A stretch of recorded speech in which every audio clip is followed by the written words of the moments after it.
예. 이미 여기 계신 강사님들은 이제 각각의 진단 결과지를 갖고 계십니다. 이제 홍규영 지금, 어, 어디 보자. 아, 다 들어오셨네요. 예, 오늘 저는 출석하셨습니다. 확인했습니다. 예, 오늘은 좀 사정이 있으셔가지고 좀 이제 이동 중에 들으시다 보니까 좀 이제 여의치 않다고 하셨는데요. 이제 일단 오늘은 이제 그 사정 잘 감안하겠습니다. 예, 이 부분이 바로 저희가 강사님들 수료하시고 나서 이제 어떻게 이제 자존감 영역을 이제 자존감 전문 강사 자격을 이제 그 취득하기 위한 자존감 영역 해석하는 부분에 대해서 이제 어떻게 해석하시는지 이제 그것에 대한 평가 기준입니다. 예, 이미 이 부분은 수업 내용에도 수업 교재에 나와 있습니다.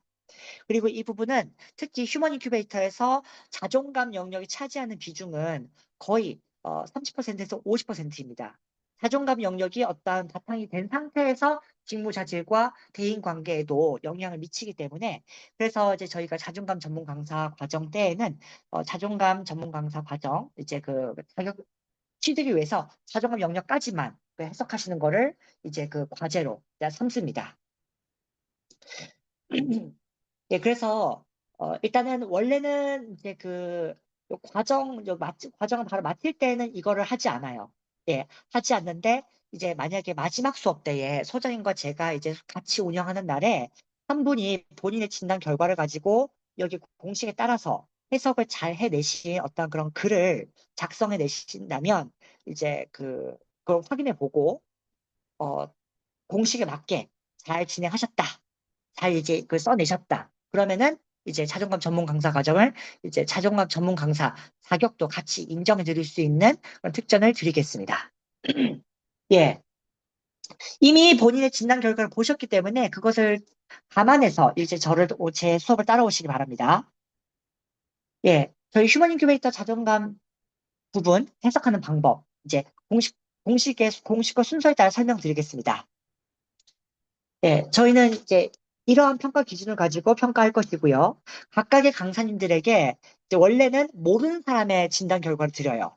그래서 이제 직접적으로 말로 설명을 하는 그런 시간을 갖는데, 그런데 이제 마지막 날에 도전하실 분들은 본인의 진단 결과를 가지고 여기 공식과 순서에 맞게 해석할 수 있는 기회를 드립니다. 네. 일단은 제일 먼저 휴먼 인큐베이터를 이제 그 진단 결과를 가지고 이제 내담자를 만났을 때 이제 제가 이제 금요일 날에 금요일 날에 한번 이제 이승주 강사님을 대상으로 이제 임상을 해드렸습니다. 네. 제일 먼저 휴먼 인큐베이터에서 중요한 것은 내담자와의 어깨선을 맞춰야 됩니다. 어깨선을 맞추고 이제 내담자에게 상담사가 자기 자신을 오픈하고 다가가야 됩니다. 그래서 제가 어 이제 아는 분이라도 항상 휴먼 인큐베이터 할 때는 처음 뵙는 마음으로 다가가야 됩니다. 그래서 안녕하십니까 반갑습니다. 저는 휴먼 인큐베이터 상담사 최민철이라고 합니다. 이렇게 이제 저는 시작을 하죠. 여러분들께서는 강사님이시기 때문에 저희는 저는 휴먼 인큐베이터 전문 강사, 자존감 전문 강사 누구입니다. 내담자 누구누구님 반갑습니다. 이렇게 시작하셔야 됩니다.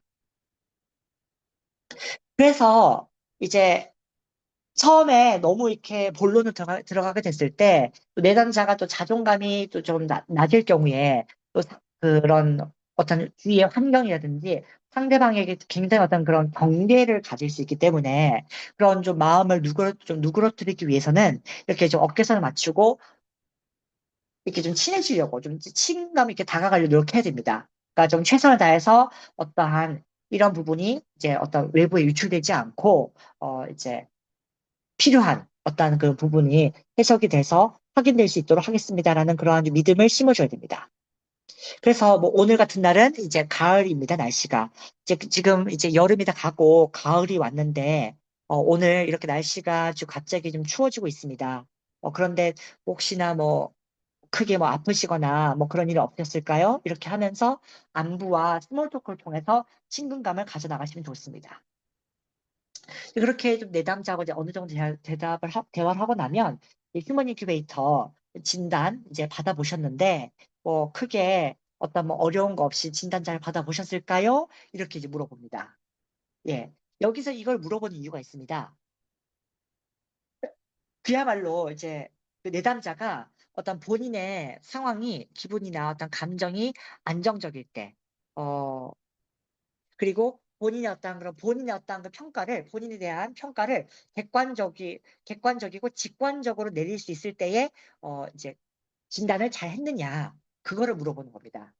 그 휴먼 인큐베이터의 경우에는 어떤, 어떤 감정이 휩쓸려서 하거나 아니면 엄청 바쁠 때 정신없을 때 그냥 너무 이렇게 대충 하게 되면 이제 본인 상황과 결과가 정말 판이하게 달라집니다.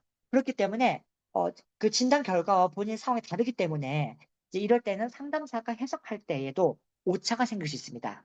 상담사는 절대로 이 진단 결과를 보고 그 점수에 의거해서 공식에 맞게 해석해야지 절대로 자기 해석을 하면 안 됩니다. 그리고 부연 설명이 길어서도 안 돼요. 그러다 보니까 상담사들도 몇 번의 그 임상을 거쳐서 이제 내담자를 만나고요.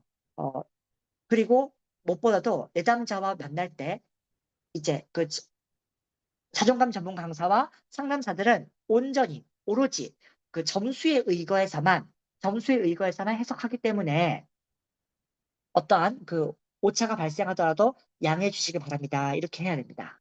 만약에 진단을 제대로 못 받았다라고 하면 어떻게 될까요?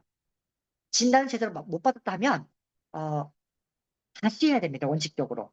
진단을 똑바로 하지 못했다고 아예 솔직하게 말하거나 아니면은 너무 바쁜데 너무 기분이 안 좋을 때 그냥 좀 그냥 했어요. 아니면 뭐다. 아니면은 뭐 하다가 좀 아닌 것 같아 싶은 거 너무 그냥 엄격하게 제가 했어요. 그러니까 너무 엄격하게 조작적으로 이렇게 답변한 것도 어, 오차가 나옵니다. 그렇기 때문에 너무 극단적으로 이렇게 좀 그 진단 결과를 체크했다거나 아니면 이제 그냥 좀 바쁜데 대충 했다라고 했을 때에는 죄송하지만, 진단을 다시 받아주셔야 될 것 같습니다. 그럼에도 불구하고, 이 결과를 가지고, 그래도 이제 그 결과를 살펴보시겠다고 하면, 오차가 있을 수 있으니, 다른 점이 있을 수 있으니, 양해해 주시고, 들어주시면 감사하겠습니다. 이렇게 접근하시면 됩니다.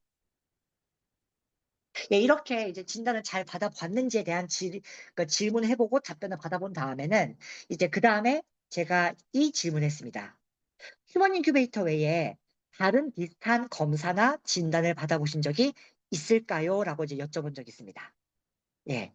이 질문하는 의도는 이제 휴먼 인큐베이터가 다른 진단과 어떻게 다른지를 짚으면서 휴먼 인큐베이터의 본질을 이제 소개할 수 있는 기회이기 때문입니다. 이제 거의 뭐 휴먼 인큐베이터 검사가 정말로 처음일 수도 있고요. 이제 휴먼 인큐베이터 외에 다른 검사를 받아봤으나 휴먼 인큐베이터가 다른 검사를 전혀 다르다라고 생각하는 경우도 있고요. 예. 그런 경우도 있고 또 내지는 이제 휴먼 인큐베이터 이제 말고도 뭐 애니어그램 받아봤습니다. MBTI 디스크 검사 이런 검사 받아봤고요. 뭐 이제 직무, 전직 이런 것들을 위해서 뭐 직업 선호도 검사, 인성 검사 등을 받아봤고 뭐 내지는 이제 심리 치료나 어떤 정신과 치료를 받기 위해서 다면적 인성 검사라고 하는 MMTI나 로샤 검사, HTP 검사 등등을 받아봤습니다. 이렇게 이제 얘기하는 경우도 있습니다. 이제 이럴 때 저희는 이제 그 우리 첫 수업 때 이제 그 병리적 검사가 있고 심리 검사가 있고 이런 이제 뭐 여러 가지 검사가 있는데 그 휴먼 인큐베이터도 검사와 진단 툴에 들어가면서 또 다양한 형태로도 어떤 형태로도 이제 그 좀 복합적인 기능을 갖는 이제 프로그램이다라고 이제 이미 수업으로 다룬 바 있는데 이제 이 부분이 바로 그 이제 다른 진단을 받아봤냐는 어떤 그 질문에 대해서 인터뷰를 하고 거기에 대한 답변에 따라서 이제 저희 휴먼 인큐베이터를 자연스럽게 소개를 들어갈 수 있는 길입니다. 예, 그래서 저희 휴먼 인큐베이터 프로그램은 이제 뭐 여기 그 저희 진단 결과지 안에 이제 세 가지 진단이 있는데 휴먼 인큐베이터 진단에 세 가지가 있는데 다른 검사들은 이제 어떤 나의 지금의 상태, 지금의 어떤 내 한 가지 영역에 대해서 알아보기 위해서 엄청난 시간과 문항에 대한 답변하는 시간 투자해서 보는 어떤 검사이고 거기에 대한 이제 결과는 지금 현재 내 상태만 지금 가늠할 수 있는 정도이다라고 봤을 때 휴먼 인큐베이터 안에는 과거 영역에 해당하는 자존감, 현재 영역에 해당하는 직무자들 다중기능, 미래 영역에 해당하는 대인관계 의사소통을 이제 각각의 영역을 진단하고 분석해서 그리고 각각의 영역이 또 어떻게 연결되는지를 확인해 보고 나의 결과를 종합적으로 이제 살펴본 다음에 내담자가 원하면 솔루션까지 제공할 수 있기 때문에 휴먼 인큐베이터 프로그램은 이러한 점에서 다른 검사 프로그램 또는 진단 도구와 차이를 갖습니다. 이것이 바로 휴먼 인큐베이터 프로그램입니다. 이렇게 이제 소개를 합니다. 네. 그래서 이런 얘기를 하다 보면 이 스몰 토크에도 한 10분 정도, 10분에서 15분 정도 가요. 네. 그래서 자존감 영역까지 다 마치고 나면 한 빨라도 20분 정도를 좀 이제 소요하실 수 있습니다. 그 내담자와 이제 인터뷰 하시다 보면. 예. 이제 이렇게 해서 휴먼 인큐베이터에 대해서 소개해 드렸는데 좀 이해가 되셨을까요? 이제 이렇게 한번 좀 중간에 쉼의 텀을 주고 준비가 되셨으면 이제 1단계 과거 영역에 해당하는 자존감 해석 들어가기 전에 기본적인 사항 두 가지를 확인하겠습니다라고 하고 이제 들어갑니다. 이제 기본 사항 설명에서 좀 이제 아까 다시 한번 체크하자면 인사하고 나서 어깨서 맞추고 인사하고 나서 본인 소개하시고 뭐 이제 이게 좀 안부 얘기하시고 한 다음에 이제 진단하실 때 진단 잘 받아보셨을까요? 진단하실 때 이해 잘 하셨을까요? 뭐 어려운 거 없으셨을까요? 혹시 뭐 틀리게 진단된 거 있을까요? 뭐 이런 거 확인하시고 그 다음에 휴먼 인큐베이터 프로그램의 다른 검사 받아보셨을까요? 하고 나서 이제 또 휴먼 인큐베이터가 다른 검사와 어떻게 다른지는 휴먼 인큐베이터 안에 각각의 이제 뭐 3단계가 어떤 영역이 있는지를 설명하시면서 이제 제가 아까 소개해 드린 대로 휴먼 인큐베이터에 대해서 소개를 해주시면 됩니다. 그리고 이 평가 기준과 함께 저희가 이제 어떤 휴먼 인큐베이터에 대해서 이게 또 자존감 영역까지 해석하는 어떤 그런 이제 기본적인 대본 틀은 이제 제공해 드릴 겁니다. 이제 이 자격 이제 인증을 위해서 시험 보셔야 되는데 계속 저희가 말로만 하는 거를 갖다가 또 외우시기가 어려울 수 있어요. 그래서 저희가 이제 이거 강사 과정을 수료하신 분들에 한해서 저희가 또 준비할 수 있는 것들은 또 드릴 겁니다. 그렇기 때문에 이 수업 노트 잘 참고하시고 저희가 추후에 또 준비할 수 있는 노트를 또 드린다면 그것도 참고 잘 하셔가지고 제가 수업한 내용과 함께 잘 숙지하셔서 준비를 잘 하시기 바랍니다. 예, 그래서 이제 진단 이제 이해 잘했는지 확인하고 나면 이제 그 휴머니크 소개하고 그다음에 기본적인 인적 사항 두 가지 들어갑니다. 첫 번째 기본적인 사항을 확인할 것은 바로 인적 사항입니다. 예, 인적 사항에는 세 가지가 이제 써 있습니다. 이름, 성별, 그리고 나이. 예, 이렇게 써 있는데 인적 사항을 확인하는 이유는 일단은 내담자 본인의 진단 결과가 맞는지를 보기 때문입니다. 예, 그리고 이게 잘못하다가 이게 동명이 나올 수 있었고요. 그리고 또 이게 본의 아니게 다른 사람의 진단 결과 섞여 있을 수도 있었어요. 그리고 또 이제 내담자가 이게 알게 모르게 또 어떠한 성향이나 성격에 따라서 이름을 가명으로 쓰고 진단받는 경우도 있었어요. 근데 저희 휴먼 인큐베이터 입장에서는 내담자도 이렇게 뭐죠? 내담자도 이제 우리 그 상담사들의 진솔한 진단 결과 해석을 받고 싶으면 본인의 이름과 성별과 나이를 갖다가 숨기지 말고 이제 오픈해서 진단 받아야 그 살펴볼 수 있다는 거죠. 네. 그런 부분 일단 이건 윤리적으로 중요한 겁니다. 예. 그래서 일단 기본적으로 그 사람이 맞는지를 확인하기 위해서. 예. 그리고 인적사항에서 성별과 나이에 따라 진단 목적이 달라집니다. 진단 목적은 자동으로 나오는 것이 아니고 저희가 이제 그 내담자의 인적사항을 확인하면서 유추를 합니다. 추정을 하는 거죠. 이제 휴먼 인큐베이터의 내담자들은 초등학교 3학년부터 성인 한 70세까지입니다. 그러니까 우리는 살아가는 내내 계속적으로 수많은 어떤 사소한 문제, 크고 작은 일들, 그다음 어렵고 힘든 일들과 이제 그 시련과 역경까지 겪는다고 했죠. 그럴 때마다 이제 계속적으로 우리는 살아가면서 그런 일을 겪을 겁니다. 그렇기 때문에 계속적으로, 그러니까 70세까지라고 해서 70세에서 인생이 다 끝나는 게 아니라 계속적으로 살아나가기 때문에, 그래서 계속적으로 현재 상태를 확인하고 그 다음에 더 나은 삶을 살기 위한 이제 계속 솔루션을 연구하는 것이 바로 휴먼 인큐베이터 프로그램이다. 라는 것을 다시 한번 그 본질을 기억해 주시기 바랍니다. 그렇기 때문에 일단 진단 목적은 거의 웬만하면 현재 상태 확인으로 추정을 할 수가 있습니다. 어린 사람이든 청년 청소년이든 내지는 시니어든, 예, 진단 목적은 거의 다 현재 상태 확인이 궁극적으로 공통점이 될 것이고요. 이제 이런 경우가 있죠. 학생들의 경우에는 진학, 그리고 또 특성화고나 마이스터고를 다니는 친구들의 경우에는 이제 그 고정 선 취업 후 진학 이런 경우도 있습니다. 그래서 이제 청년 청소년들의 경우에도 뭐 이제 졸업하고 나서 바로 이제 그 본인의 어떤 그런 일자리를 또 찾아야 되는 경우가 있었고요. 그리고 또 대학교 진학 이런 부분이 있었죠. 예. 그래서 전공과 직무를 좀 더 잘 맞추기 위해서 예. 이제 이런 부분이 있고 그다음에 이제 청년 이후에 어떤 성인들의 경우에는 예. 취업 이제 어 대학교 졸업하고 나서 이제 취준생들의 경우에는 취업이 목적일 경우도 있고 그리고 이제 어떤 일자리의 변화가 있는 분들의 경우에는 전직, 이직, 실직으로 인해서 인생 2막 준비. 특히 이제 요즘 100세 시대입니다. 그래서 우리 첫 시간에 그걸 시계 표현했었었죠. 이제 우리의 시간이 몇 시입니까? 예.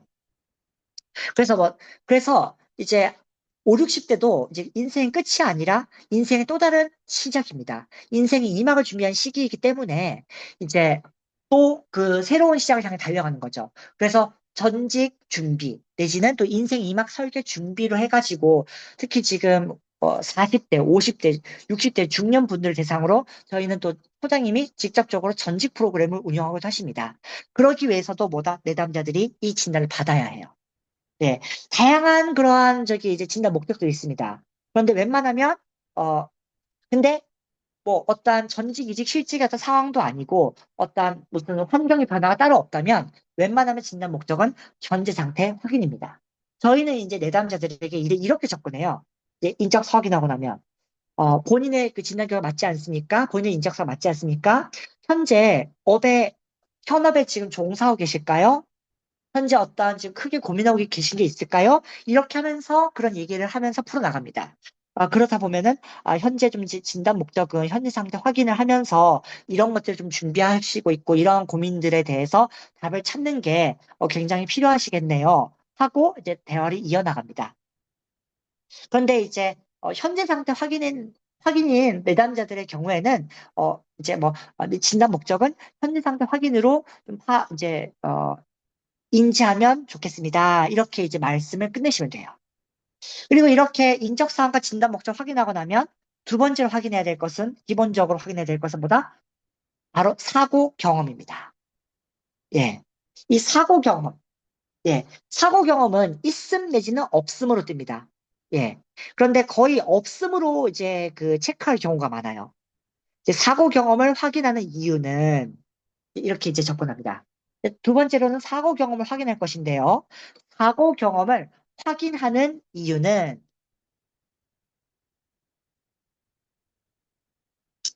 예, 사고 경험 확인하는 이유는 그 사고 경험이라는 그 것이 사건 사고가 어떤 이벤트가 이제 최근 3년 이내에 일어났을 때 자존감의 안정성을 무너뜨릴 수 있고 나아가서 직무자질과 대인관계까지 영향을 줄 수 있습니다. 이렇게 한번 설명해 줍니다. 예. 그래서 사고 경험이 이제 없음이라고 체크해 주셨을 경우, 사고 경험이 없음이라고 체크해 주셨는데, 혹시 사고 경험에 대한 질문 기억나실까요? 라고 이제 접근하시면 됩니다. 그래서 사고 경험은 최근 3년 이내에 일어난 내 삶에 어떤 큰 부정적인 영향을 주는 어떠한 사건, 사고, 일을 말하는데, 제일 첫 번째로는 가족 간의 이별이 있습니다. 예. 가족 간의 이별이라고 하면 부모님께서 돌아가셨다든지 아니면 결혼을 했을 때에 배우자하고 사별했을 경우도 있고 아니면 이제 부모님이나 배우자가 이혼하셔서 헤어지셨을 경우 등등의 경우로 인해서 내 삶에 큰 영향이 있을 수 있습니다. 이렇게 이제 한번 설명하시고, 그 다음에 두 번째로 우리 삶에 크게 영향을 준 사고 경험으로는 원치 않는 구조조정으로 인한 전직, 이직, 실직 등이 있습니다. 이렇게 설명하십니다. 예를 들면 어린 시절에 부모님께서 실직하시거나 아니면 부모님께서 발령 나셔가지고 갑자기 이사를 가게 되는 경우에도 자녀들은 그러한 영향을 받기도 합니다. 이렇게 이제 설명을 드립니다. 이선은 예, 기억해 주십시오. 첫 번째 사고 경험 첫 번째 요인, 가족 간의 이별. 예, 부모님께서 돌아가셨거나 헤어지셨거나 아니면 내가 배우자와 사별했거나 이혼했거나. 두 번째는 원치 않는 구조조정으로 인한 전직, 이직, 실직 등이 있는데 자녀들의 경우에는 아버지나 어머니의 어떠한 그 실직, 뭐 갑작스러운 발령, 정근 등으로 인해서 이사를 가게 되면 그로 인해서 영향을 받기도 한다. 세 번째 사고 경험으로는 원치 않는 예. 세 번째 사고 경험으로는 최근 3개월 이상, 최근 3개월 이상 내 삶의 리듬을, 내 삶의 리듬을 깨트리는 그러한 일들. 예를 들면, 남자들의 경우에는 공통적으로 20살 이후에 군입대를 하게 되죠. 그로 인해서 한 이제 최소 1년 반에서 2년 정도 이제 다른 곳으로 가서 전혀 알지 못하는 곳에 가서 새로운 생활을 하고 와야 됩니다. 또 그래서 군대를 갔다 와서 또 돌아오면서 또 회복하는 기간이 또 길 수 있죠. 그리고 여성들의 경우에는 임신, 출산, 육아로 인해서 요즘은 맞벌이 시대로 여성들도 이제 이제 생계를 이제 꾸리고 있는데, 그런데 여성들에게 이제 임신, 출산, 육아의 어떤 그 부분으로 인해서 이제 육아휴직을 하게 되면 경단녀가 되기도 하죠. 예, 그렇기 때문에 이런 또 그 사고 경험이 되기도 한다. 남녀 각각. 그리고 남녀 또 공통을 겪는 일이 있습니다. 해외 파견, 장기 출장으로 인해서 내 생활 환경과 또 전혀 다른 또 루틴을 살아야 돼요. 이런 경우에도 우리는 사고 경험을 겪었다라고 합니다. 그 외에도 이제 사고나 질병 중상으로 인해서 장기간 입원, 수술, 요양을 하는 경우도 있습니다. 그거 외에도 이제 나의 가족을 간병을 해야 돼가지고 또 어떠한 일을 못하거나 내 생활을 못하고 이제 가족의 간병에 힘써야 되는 경우에도 이 부분이 또 이제 내 삶의 리듬을 깨뜨리기 때문에 사고 경험이 됩니다. 그거 외에 이제 마지막으로 우리가 이제 인정하는 사고 경험이 특수한 사고 경험이 또 있습니다. 우리가 3년 반 이상 겪었던 코로나19로 인한 팬데믹 현상. 코로나19를 사고 경험이라고 우리가 지금 좀 이제 받아들이지 못하는 경우도 있고 인지하지 못하는 경우도 있었어요. 저는 코로나를 2번 걸렸습니다. 저는 코로나 2번 걸렸고 또 어떤 사람들은 코로나 걸리지 않았어도 어떤 일이 이제 어떤 코로나 때문에 이제 잘 되지 않은 경우가 있었습니다. 어떤 폐업을 하거나 어떤 막대한 손해를 입은 경우. 어떤 경우에는 코로나로 인해서 또 일이 잘 된 경우도 있었습니다.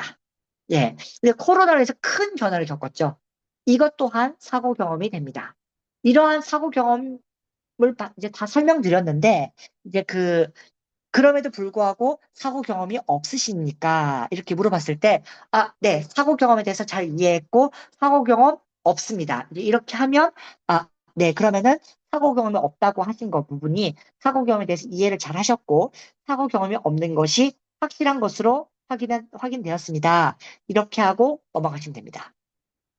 만약에 사고 경험이 있음이라고 되어 있으면요. 아, 저기 이제 내담자 누구누구님은 사고 경험이 있다고 체크해 주셨는데, 혹시 사고 경험에 대한 문제가 기억이 나실까요? 하면, 이제, 네, 기억나요. 그러면 정말 땡큐죠. 예.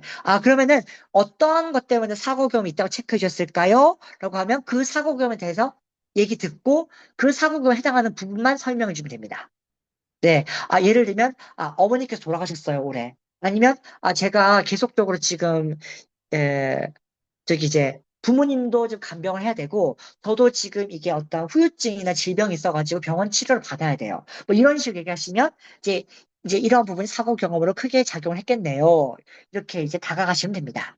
내지는 또 가장 많이 겪는 사고 경험으로는 원치 않는 구조조정으로 인한 전직, 이직, 실직을 많이 겪었습니다. 저희는 아무래도 커리어 쪽으로 관련된 분들하고 저기 이제 좀 임상을 많이 했거든요. 그러다 보니까 갑작스러운 실직, 갑작스러운 어떤 발령, 갑작스러운 그 부분으로 인해서 크게 영향을 받았다고 인정하신 부분들이 있었습니다.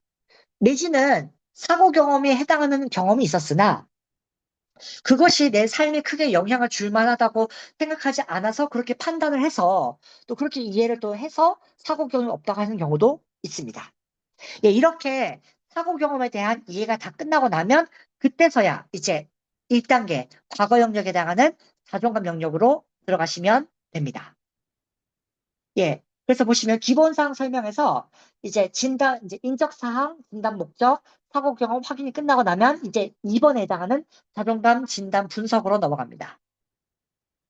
이제 저희 진단 결과는요, 자존감 영역은 5개 레벨로 나뉩니다. 예. 그러니까 93.8 이상이면, 이제 그 32가지 문항, 자존감 영역은 32개의 문항이 있어요. 그 32개의 문항에다가 응답하신 걸 가지고 저희가 전산화해서 점수를 냅니다. 예. 그래서 93.8점 이상이면 매우 높음이고요. 이제 80, 80대 한 중반 이상이시면 뭐 85점, 87.5점 이렇게 나오면 높음. 이제 83점, 81점 이제 이렇게 나오면 이제 이때부터 보통이 됩니다. 이제 보통은 이제 어떤 높은 보통도 있고 75점까지, 71점까지 낮은 보통도 있습니다. 이제 80점대 초반부터 70점대 초반까지는 이제 보통에 해당합니다. 그러니까 저희는 그것을 또 때에 따라서 높은 보통, 낮은 보통으로 매기기도 합니다. 그리고 이제 자존감이 60점, 50점, 이제 40점 이렇게 되면 60점대이면 이제 낮음. 이제 50점대로 내려가면 이제 매우 낮음으로 됩니다. 예. 제 첫 번째 자존감 점수가 6.3점이었으니까 그게 매우 낮음이었던 거는 당연한 일이었겠죠. 예. 어, 최근에는 제가 자존감 점수를 매겼을 때 이제 53점이 나왔습니다. 이것은 뭐죠? 제가 뭐죠? 더 올라갈 자존감이 이제 없는 것일까요? 아니면은 뭐죠? 더 올라갈 수 있는 것일까요? 그러니까 자존감이 낮은 사람일수록 자존감이 높이기가 어렵습니다. 예. 그렇기 때문에 저는 또 자아 존중감을 회복하면서 또 자기 효능감을 또 향상하는 그런 부분을 같이 하고 있기 때문에 제가 이제 추후에 받은 그 53.1이라는 점수는 이제 어떤 분이 70점, 60점을 받은 자존감 점수와 거의 비슷하다는 것을 또 알려드립니다. 이건 뭐다? 이 내담들 진단 결과는 120까지, 그리고 더 많게는 200까지 유형으로도 나뉠 수 있습니다. 그렇기 때문에 저희 휴먼 인큐베이터는 다른 사람들하고 휴먼 인큐 진단 결과는 뭐다? 다른 사람들하고 비교할 수가 없습니다. 온전히 나의 과거와 현재의 어떤 자존감 점수를 가지고 내 삶이 어떻게 변화됐는지를 보셔야 돼요. 그것이 바로 자존감입니다. 그래서 자존감 점수를 보면 이제 100점 만점에 얼마가 나오고 그것이 이제 이렇게 무슨 자동차 속도계처럼 나옵니다. 예. 매우 낮음은 왼쪽에 있고요. 매우 높음은 오른쪽에 있습니다. 그래서 내담자 누구누구님의 자존감 점수는 몇 점으로 매우 높음이 나왔습니다. 높음이 나왔네요. 보통이 나왔네요. 낮음이 나왔네요. 매우 낮음이 나왔네요. 이렇게 하고 나서 이제 이 자존감 점수 보시고 혹시 어떠한 기분이나 감정이 드셨을까요? 라고 이제 물어봅니다. 지금 이제 저는 일단은 김민정 강사님 빼고는 이제 세 분의 강사님에게 여쭤봤고 이제 어떠한 그 대답을 받았습니다. 소신 있는. 예. 어, 저 이렇게 생각 안 했는데? 자존감 이렇게 생각 안 했는데? 왜 이렇게 나온지 모르겠어요. 이렇게 하는 내담자들도 있었습니다. 또는 이제 본인에 대해서 이해를 좀 하시는 분들은 네, 이렇게 딱 나오는 게 맞았던 것 같아요. 이게 딱 저인 것 같아요. 이렇게 하신 경우도 있었고. 네, 저는 따로 자존감 점수에 대한 생각은 없었고, 이런가 보구나라고 받아들였어요. 이렇게 무덤덤하게 받아들이는 분도 있습니다. 그래서 이래서 이제 자존감에 대한 호기심을 자극을 하는 거예요.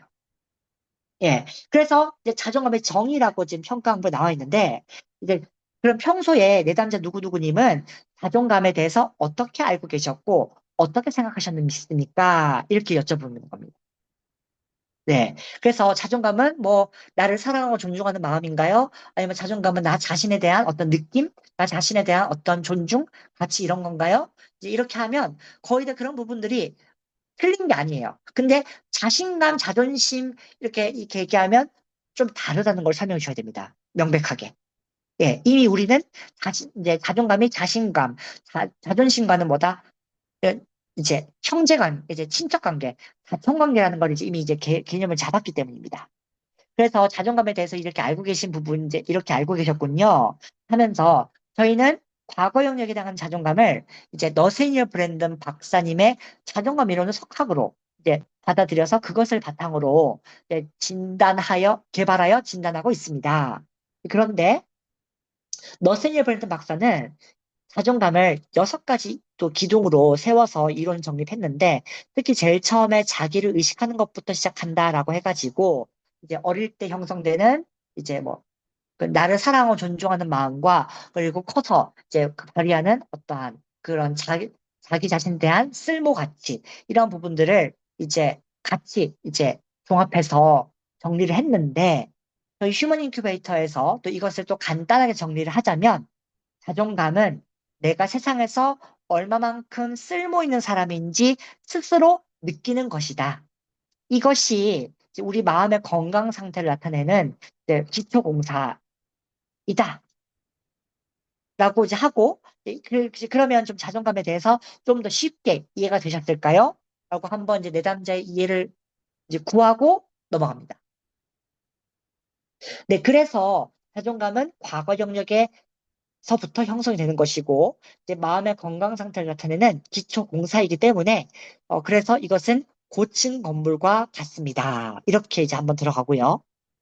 그래서 이제 고층 건물 하면 이제 그 내담자님께서 살고 계신 지역에서 가장 상징적으로 높은 고층 건물이 어떤 게 생각나실까요? 라고 물어보셔도 되고, 이제 뭐, 자기 지역에서 높은 건물이 없다 싶으면, 어, 어떠한 대한민국에서 아니면 다른 나라에서라도, 이제 뭐 생각나는 고층 건물 있으면 말씀해 주세요라고 얘기해 주시면 됩니다. 그러면 어떤 건물을 얘기하시겠죠? 예, 맞습니다. 이런 고층 건물이 있는데, 이제 고층 건물이 지진, 태풍, 홍수와 같은 천재지변이나 자연재해도 견딜 수 있으려면 기초공사가 튼튼해야만이 이제 그 외벽에 살짝 갈라지고 유리창이 몇 장 깨지는 정도로 해서 우리는 그 손실을 막을 수 있습니다. 막대한 손실을 막을 수 있는데 그런데 기초공사가 제대로 되지 않았을 경우에는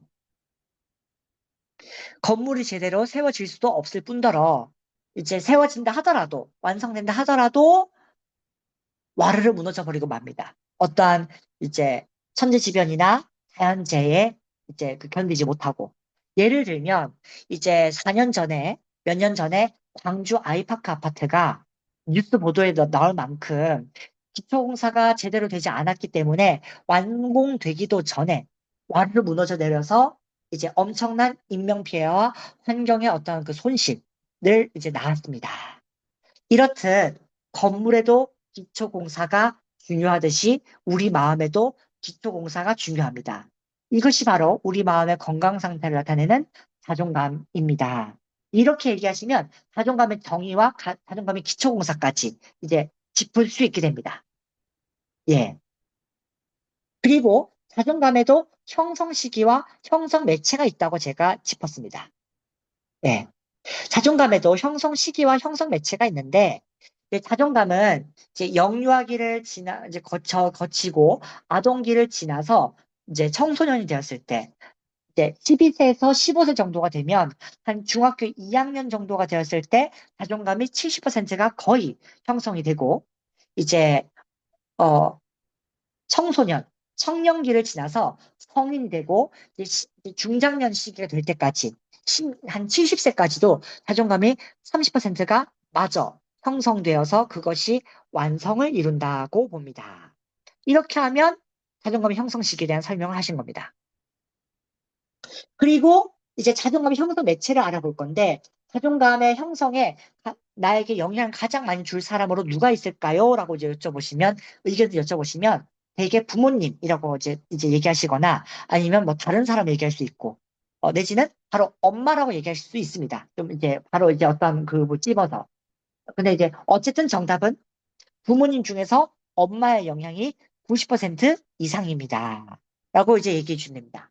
일단 풀이를 하자면 엄마의 영향이 90%인 것은 왜냐하면 우리 애초에 엄마의 뱃속에서부터 이제 그런 이미 그 엄마의 어떤 그 이제 그 엄마의 뱃속에서 태아로 이제 있는 기간 그리고 또 태아가 이제 그 이제 10개월 있다가 나와가지고 또 엄마의 어떤 또 보육과 양육을 받아서 또 이제 지내는 기간 그러니까 요즘 맞벌이 집안이라 하더라도 아무래도 엄마의 어떤 그런 영향은 유전적으로 아직까지 막대합니다.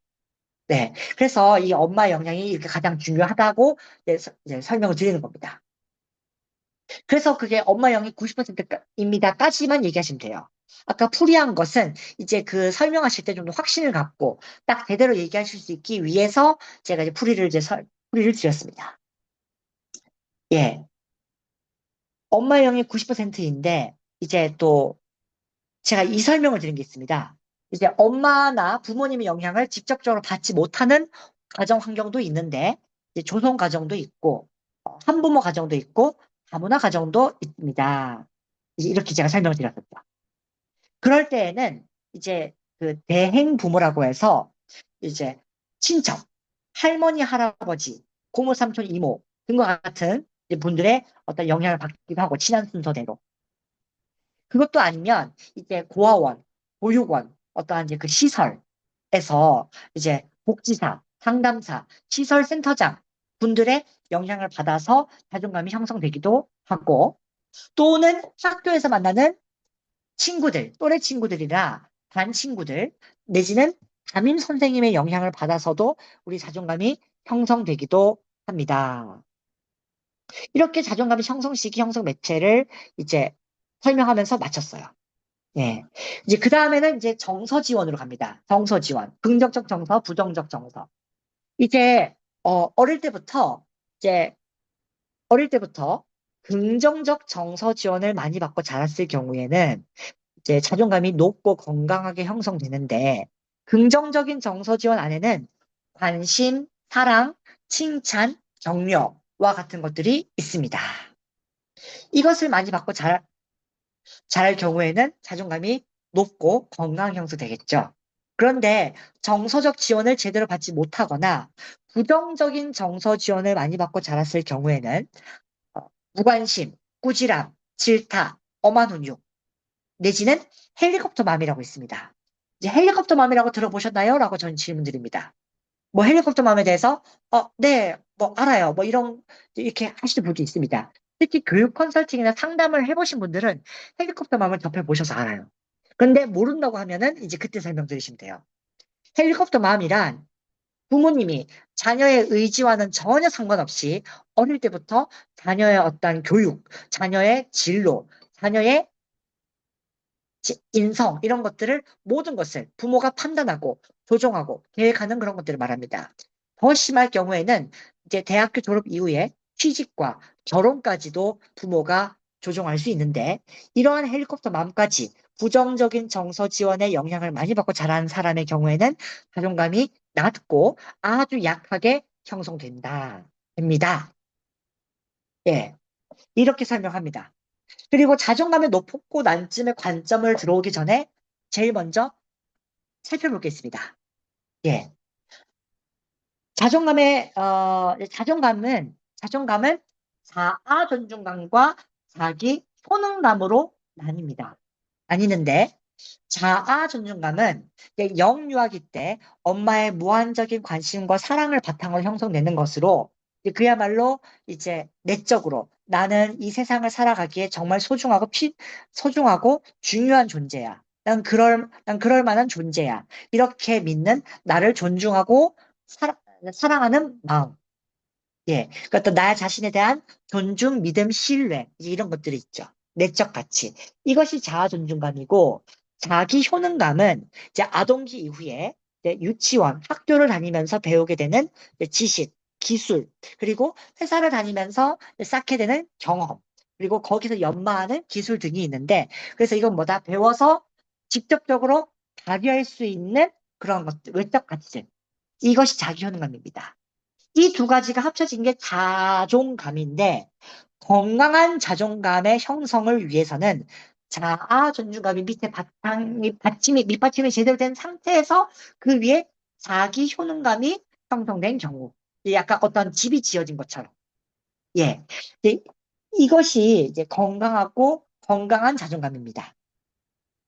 그런데, 자존감, 너무 요즘 세상은 너무 이렇게 어떠한 그런 스펙이나 기술 쪽으로 뭔가 외적으로 보여지는 것을 많이 좀 이제 그 추정하면서 이렇게 약간 좀 이제 그 자기 효능감에 너무 미쳐 있는 경우도 있습니다.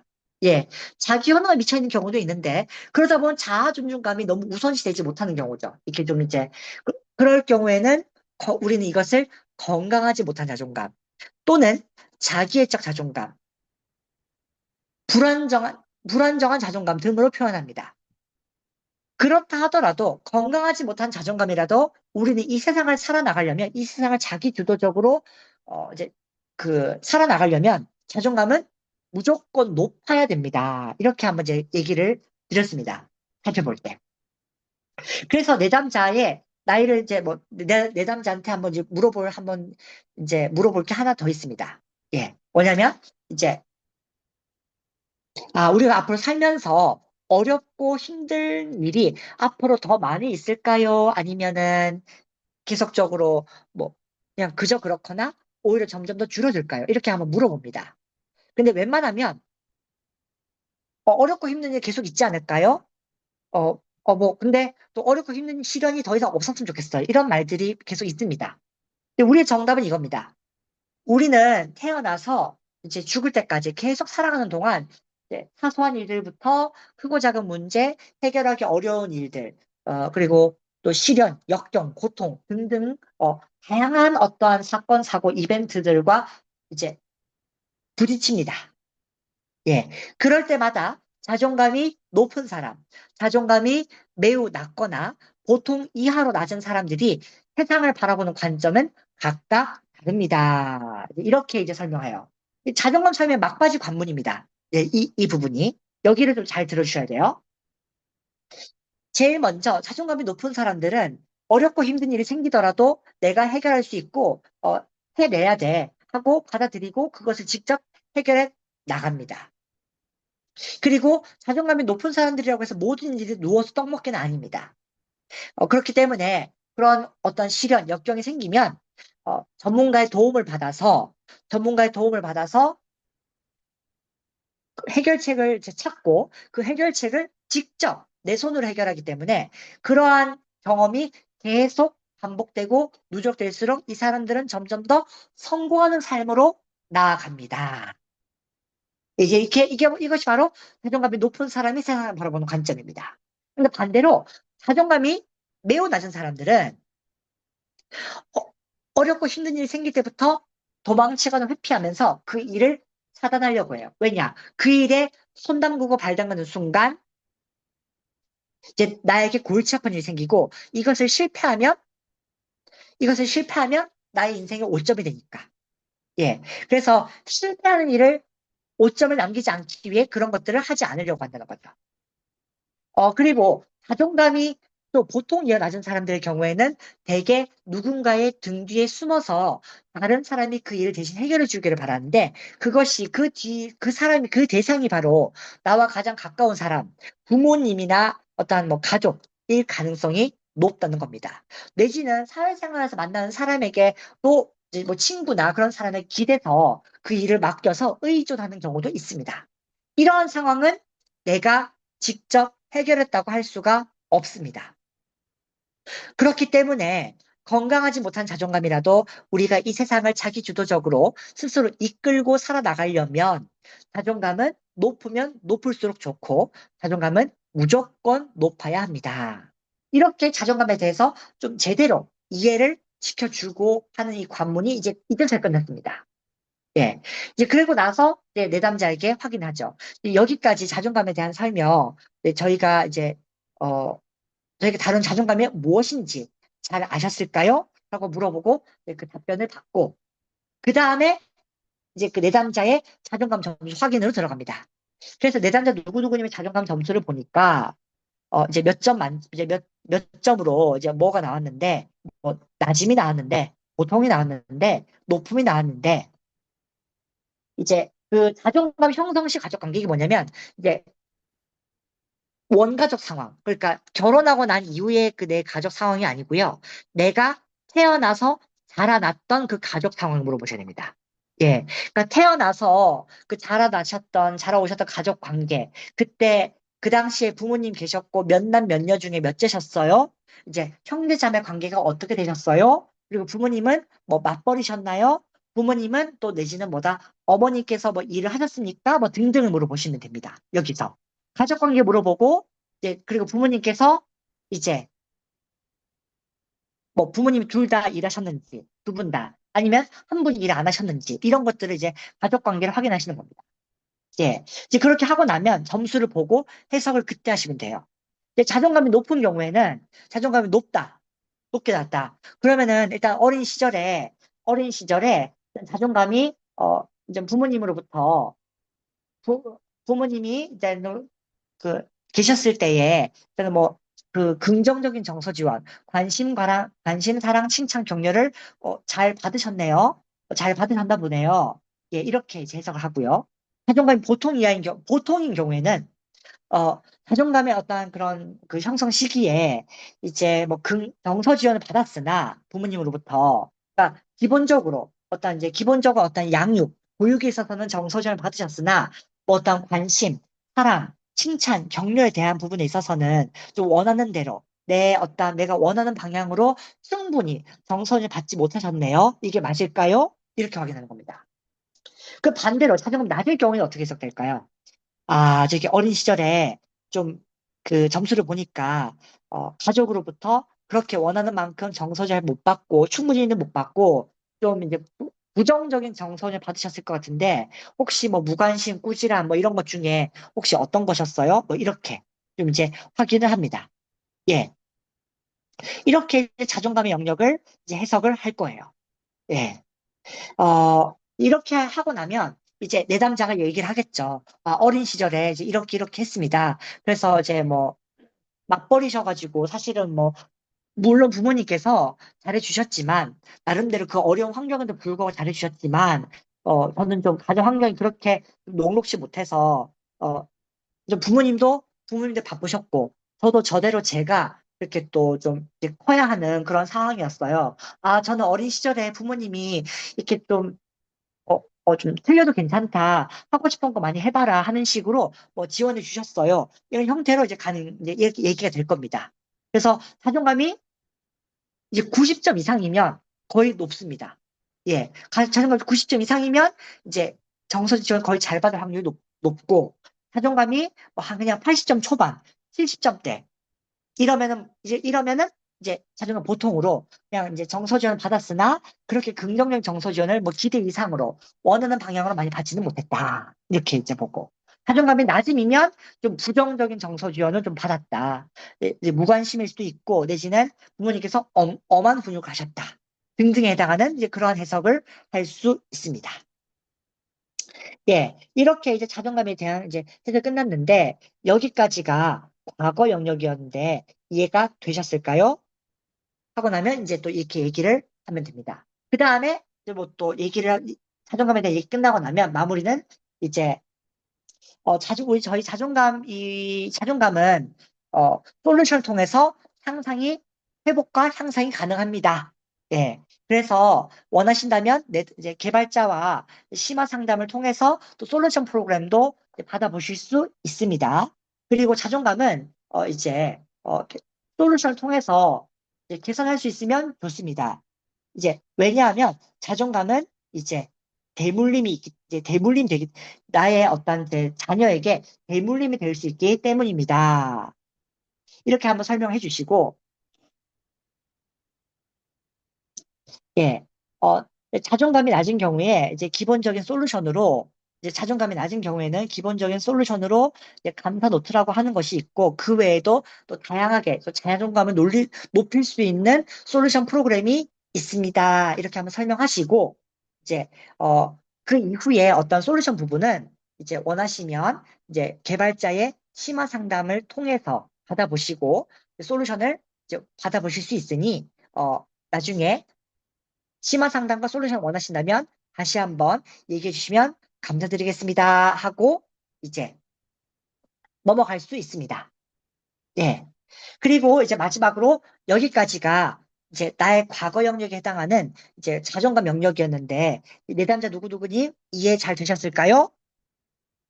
네. 이렇게 하고 나서 얘기하고 그 다음에 그리고 뭐 혹시 뭐 궁금한 점이나 질문 있으십니까?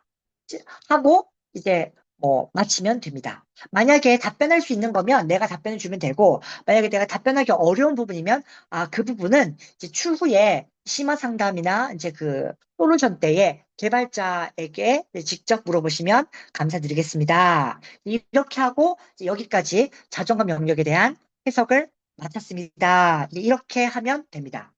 예, 그야말로 이제 공식에 대한 부분은 여기입니다. 이제 만약에 이제 이번에 수료하실 때에 그 도전을 하시면 또 이제 이 자존감 전문 강사 자격까지 같이 도전하시겠다고 하면 이제 이 부분에 대한 이제 평가 기준이라든지 그 준비 요령을 다시 알려드리겠습니다. 그리고 본인의 진단 결과를 가지고 해석하실 수 있도록 기회를 드리겠습니다. 예. 이렇게 해서 좀 첫 시간은 이제 오늘은 내담자 패턴 분석 임상을 하지 않고 오히려 이제 저희 이제 진단 결과에 그 자존감 영역을 해석하는 공식과 순서 등을 다뤄보는 시간을 가졌습니다. 그렇기 때문에 한 시간을 좀 꼬박 썼습니다. 네. 굉장히 지금 또 한 시간 바짝 달려오셨는데 오늘도 참관하신 또 너담뉴스 김혜숙 대표님도 고생을 많이 하셨을 것 같아요. 일단은 저희 수업은 일단은 계속 될 거고요. 지금 8시 5분입니다. 05분인데, 여기서 첫 수업 많이 달렸기 때문에, 한 15분 쉬고, 8시 20분에, 이제 8시 20분에 3일차 수업, 교재를 가지고, 또 남은 자존감 영역에 대한 부분, 자존감 이론에 대한 부분, 좀 수업으로 다루도록 하겠습니다. 네, 대단히 고생 많으셨고요. 지금부터 15분 쉬고, 20분에 들어오십시오. 고생하셨습니다.